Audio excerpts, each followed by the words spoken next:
हम बौद्ध विरासत को जग में आबाद करेंगे, आबाद रखेंगे। हम बौद्ध विरासत को जग में आबाद करेंगे, आबाद करेंगे। आबाद करेंगे, आबाद रखेंगे।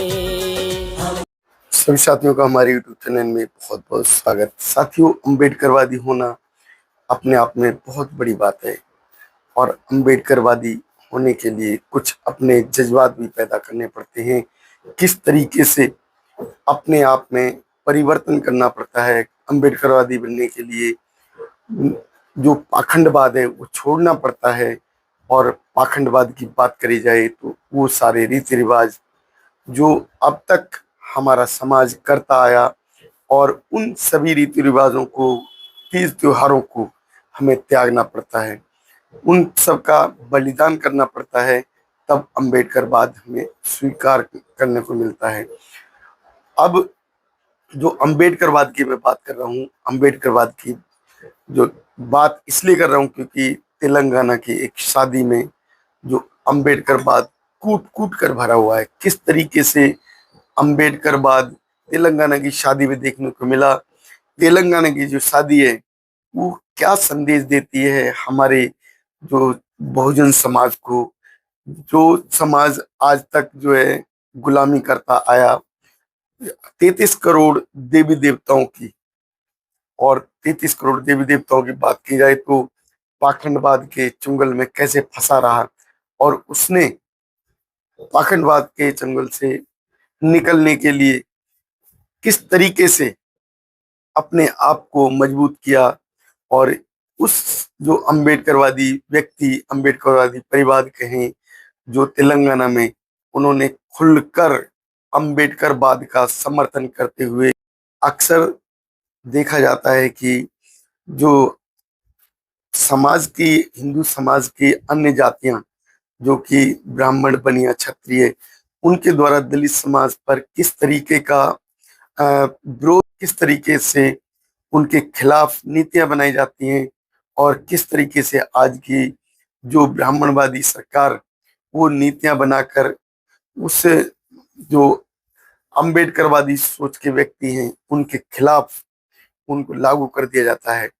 किस तरीके से जो अम्बेडकरवादी व्यक्ति वो अम्बेडकरवाद को छोड़ने के लिए तैयार है, लेकिन उसी तरीके से उनके विपरीत जो ब्राह्मणवाद है वो पाखंडवाद को फैलाने में लगा हुआ है।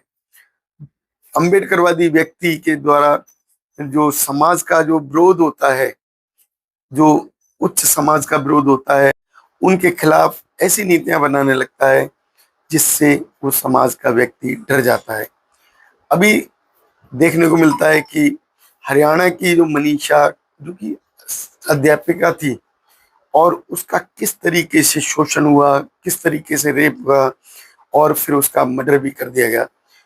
बाद में जब बॉडी मिलने के बाद जब पोस्टमार्टम की रिपोर्टें आती हैं 2-2, 3-3 जगह से, तो किसी रिपोर्ट में तो उसका रेप साबित होता है, किसी रिपोर्ट में उसको रेप नहीं बताते, कहीं उसको जानवर खाने की जो रिपोर्टिंग कर देते हैं, कहीं उसके खिलाफ जो गलत साजिशें आ जाती हैं। पुलिस किस तरीके से छिपाती है, जिस जगह उसका मर्डर हुआ और जहाँ बॉडी उस मनीषा की मिली, उस जगह किस तरीके से बोतलें वहाँ पड़ी मिली और गाड़ी के निशान मिले, लेकिन जो पुलिस व्यवस्था है उसके खिलाफ ही चली जाती है।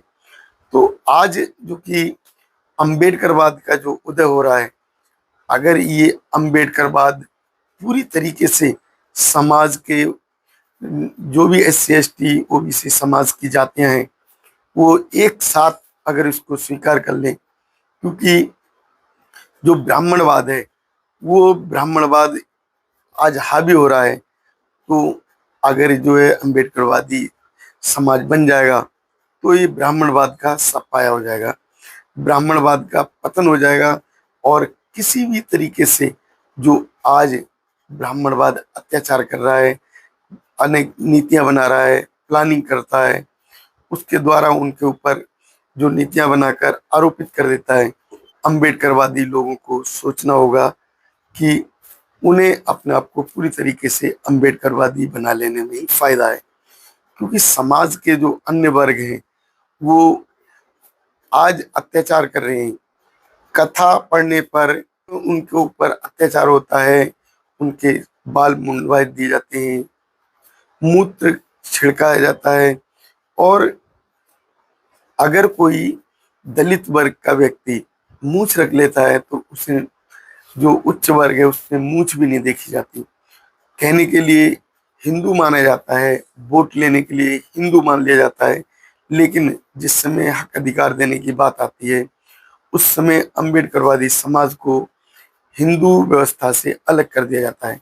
जब अम्बेडकरवादी व्यक्ति हिंदू नहीं है तो वो अपने आप को हिंदू हिंदू कहकर क्यों प्रचारित करता है, क्यों एक बार में वो अपने आप को अम्बेडकरवादी घोषित नहीं कर देता, क्यों वो दलित व्यवस्था में बना हुआ है, क्यों वो अपने आप को निकाल नहीं पा रहा, क्योंकि हजारों साल की जो गुलामी है उस गुलामी से जो अम्बेडकरवादी व्यक्ति बनने में जो समय लगता है, वो समय जो दलित वर्ग को जो है देखने में, उनको जब तक ऐसा महसूस नहीं होता, जब तक उसके ऊपर अत्याचार नहीं होते, जब तक उसकी कहीं ठुकाई पिटाई नहीं होती, तब तक वो अम्बेडकरवादी नहीं बन पा रहा, उसकी सोच नहीं बदल पा रही। उसके अंदर जो आज जो ब्राह्मणवाद भरा हुआ है वो ब्राह्मणवाद निकालने में बाबा साहब ने अपना जीवन लगा दिया। साहब कांशीराम, उन्होंने समाज को एकजुट करने में अपना जीवन लगा दिया। और अब बहन मायावती जी, जिन्होंने अपने अब तक के जो जीवन संघर्ष में उन्होंने जो समाज को समझाने की कोशिश की, समाज आज भी नहीं समझ रहा, समाज उनका ही विरोध करने लग जाता है। तो समाज के अंदर जो ब्राह्मणवाद फैला हुआ है वो ब्राह्मणवाद इतनी आसानी से निकलने वाला नहीं है। तो इसलिए मैं कह रहा हूँ कि जो है, जो तेलंगाना की जो शादी है, तेलंगाना की शादी में जो अम्बेडकरवाद की जो झलक मिली देखने को, और उत्तम अम्बेडकरवाद की, उसे पूरे देश के अंदर एक साथ लागू कर देना चाहिए। क्योंकि जब तक पूरा दलित समाज अम्बेडकरवाद को एकजुट होकर स्वीकार नहीं करेगा तब तक उसके ऊपर अत्याचार होते रहेंगे। ब्राह्मणवादी व्यवस्थाएं वो केवल हमारे देश में ही पाई जाती हैं, चाहे कोई राम हो, लक्ष्मण हो, कृष्ण हो, ये हमारे देश में ही विराजमान है।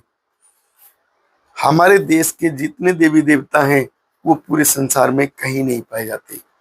शायद सारे विश्व के जो देवी देवताओं का वास केवल हमारा भारत मिला, और इसी भारत में सारे देवी देवता बस गए।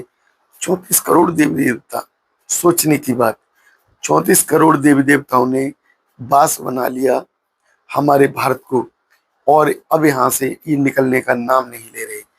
जबकि इस ब्राह्मणवादी व्यवस्था के कारण हमारे देश का अब तक विकास नहीं हो पाया। आज पढ़ा लिखा समाज जो कि अपने आप को डॉक्टर, इंजीनियर, वैज्ञानिक, चाहे किसी भी श्रेणी का व्यक्ति हो, वो पाखंडवाद में लिप्त पाया जाता है। कभी वो लक्ष्मी पूजा करने लगता है, कभी गणेश पूजा करने लगता है, कभी कृष्ण जन्माष्टमी मनाने लगता है, कहीं दीपावली मनाने लगता है, कहीं होली, कहीं तीज त्योहार, अन्य जो कि जो पाखंडवाद के त्योहार हैं। कभी राम की पूजा करने लगता है, कभी हनुमान को मानने लगता है। कब तक आखिर? हजारों सालों से तो ये समाज अब तक जो पाखंडवाद में लिप्त रहा और नहीं समझ पाया। क्या आने वाले समय में भी ये समाज उसी व्यवस्था में लिप्त रहेगा? क्या हमारा देश अनपढ़, अशिक्षित ही रह जाएगा? क्या हमारे देश के अंदर समझ जो व्यक्तियों में आनी चाहिए, देश में आनी चाहिए, वो नहीं आएगी? क्या ब्राह्मणवाद वो कभी अपने आप को ब्राह्मण व्यवस्था से या जो दलित सोच से दूर निकल पाएगा? तो यदि हमारे इस वीडियो से कोई संदेश आप लोगों को मिलता है तो हमारे चैनल पर अवश्य बताएं, चैनल को सब्सक्राइब करें और हमारे कमेंट बॉक्स में अपने विचार अवश्य लिखें। धन्यवाद।